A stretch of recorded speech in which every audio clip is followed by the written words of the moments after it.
Hello everyone, welcome back to my channel. আমি Masumul Haque, founder Exon Host. Exon Host থেকে আমরা domain registration ও web hosting service provide করে থাকি। আজ আমি আপনাদের দেখাবো cPanel-এর জুপিটার থিম থেকে কিভাবে অ্যাড অন ডোমেইন অ্যাড করতে হয়। প্রথমে এখানে আমার ইউজার নেম পাসওয়ার্ড দিয়ে আমি আমার cPanel অ্যাকাউন্টে লগ ইন করছি।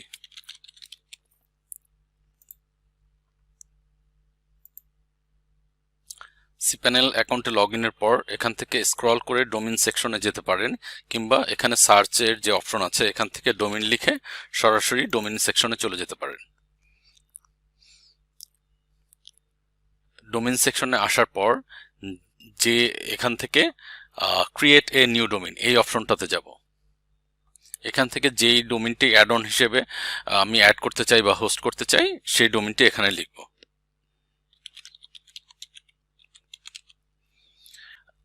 ডোমেইনটি লেখার পর এখানে যে ডকুমেন্ট রুটের যে অপশনটা আছে এখান থেকে এই টিক চিহ্নটা তুলে দিতে হবে। তুলে দিয়ে সাবমিট বাটনটাতে ক্লিক করতে হবে।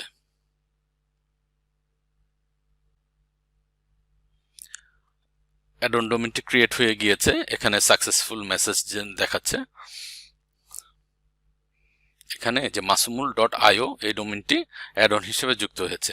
এখন ডোমেইনটি হোস্টিং এর সাথে পয়েন্ট করার জন্য ডোমেইন থেকে নেম সার্ভার আপডেট করলেই ডোমেইনটি আমাদের এই হোস্টিং এর সাথে পয়েন্ট হয়ে যাবে। ভিডিওটি দেখার জন্য সকলকে ধন্যবাদ। আপনার যদি অ্যাড অন ডোমেইন বিষয়ে কোনো প্রশ্ন থাকে বা কিছু জানার থাকে তাহলে এখানে কমেন্ট আকারে লিখতে পারেন। আমি চেষ্টা করব আপনাদের কমেন্টের দ্রুততম সময়ে উত্তর দেওয়ার জন্য। ধন্যবাদ সবাইকে।